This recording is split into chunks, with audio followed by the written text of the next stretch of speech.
Hello बच्चों, NEET VNM chemistry में आप लोगों का बहुत बहुत स्वागत है। तो बहुत ही इंपॉर्टेंट टॉपिक के ऊपर बात करेंगे, हेनरी लॉ। ऑलरेडी हम लोगों ने पढ़ रखा है यूट्यूब पर भी, बस मेन पॉइंट को डिस्कस करने वाले जिससे हमारे एग्जाम के क्वेश्चन आसानी से हो जाए। ठीक है, देखो क्या होता है, ऑलरेडी हम लोग पढ़े हुए हैं। देखो हेनरी लॉ, हेनरी लॉ के अकॉर्डिंग क्या होता है, ये लॉ कब अप्लीकेबल होगा सबसे पहले ये समझ लेते हैं।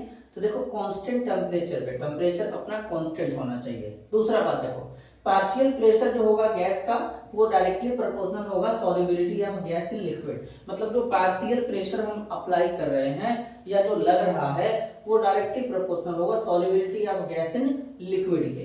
दूसरा बात, जो पार्शियल प्रेशर P होगा ये mole fraction of gas dissolve जो होगा उसकी क्या होगा, डायरेक्टली प्रोपोर्शनल होगा। मतलब जो गैस डिसॉल्व कर रहे हैं उनके मोल फ्रैक्शन के डायरेक्टली प्रोपोर्शनल होगा क्या, पार्शियल प्रेशर।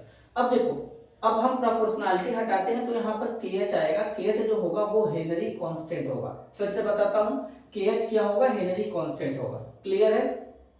X क्या है, मोल फ्रैक्शन है ऑफ गैस डिसॉल्व जो हो रहा है। P पार्शियल प्रेशर है। अब देखो हम लोग यहाँ पर एक बात समझते हैं, जो KH वो किस पे डिपेंड कर सकता है। तो KH जो है ये डिपेंड करता है नेचर ऑफ गैस पे, टेम्परेचर पे, नेचर ऑफ लिक्विड पे। फिर से बताता हूं, जो KH है हेनरी कांस्टेंट, इसका वैल्यू डिपेंड करेगा नेचर ऑफ गैस पे, टेम्परेचर पे, नेचर ऑफ लिक्विड पे। अब देखो कई बार हम लोग हेनरी लॉस तो पढ़ते हैं लेकिन ऐसे इसको क्वेश्चन में कैसे अप्लाई करना है ये हमें पता नहीं होता। और ये दो पॉइंट हम लोग जरूर भूल जाते हैं जो कि बहुत ही इंपॉर्टेंट है एग्जाम के पॉइंट ऑफ व्यू से। इंपॉर्टेंट क्या है कि अगर हम टेम्परेचर बढ़ाते हैं, अगर हम टेम्परेचर बढ़ाते हैं तो KH का वैल्यू बढ़ेगा। ध्यान से सुन लेना, मार्क करके रख लो कि अगर हम टेम्परेचर बढ़ाते हैं तो KH का वैल्यू क्या होगा, बढ़ेगा। तो जब भी तुम टेम्परेचर बढ़ाओगे KH यानी हेनरी कांस्टेंट का वैल्यू बढ़ेगा। उस केस में क्या क्या घट सकता है, तो सॉल्युबिलिटी घटेगा, मोल फ्रैक्शन घट जाएगा, सॉल्युबिलिटी ऑफ गैस घट जाएगा।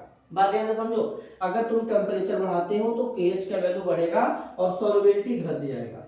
अब देखो होता क्या है बेसिकली कि गैस के डिसॉल्व करने की बात होती है। जब टेम्परेचर बढ़ाते हैं तो मॉलिक्यूलर फोर्स जो होते हैं क्या होने लगते हैं, वीक होने लगते हैं, टूटने लगते हैं, जिसके कारण रैंडमनेस बढ़ जाता है। दूसरा बात ये समझो कि एग्जाम में इससे क्वेश्चन कैसे आते हैं, जैसे उसमें क्या करेगा कि चार ऑप्शन के साथ में आएगा, पूछ लेगा कि कौन सा गैस मैक्सिमम सॉल्युबल होगा, उसके लिए KH का वैल्यू दिया रहेगा। लेकिन हमें ये अगर पता रहे पहले कि जब टेम्परेचर बढ़ाएंगे तभी तो KH हमारा इंक्रीज करता है और उस केस में सॉल्युबिलिटी डिक्रीज करेगा।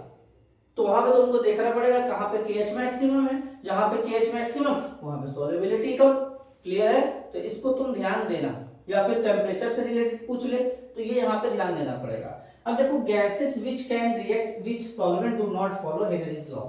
अगर ऐसी गैस है जो हमारे पास जो सॉल्वेंट में रिएक्ट कर जा रहे हैं, मतलब उसके साथ रिएक्शन कर जा रहे हैं, तो वहां पर हेनरी लॉ एप्लीकेबल नहीं होगा।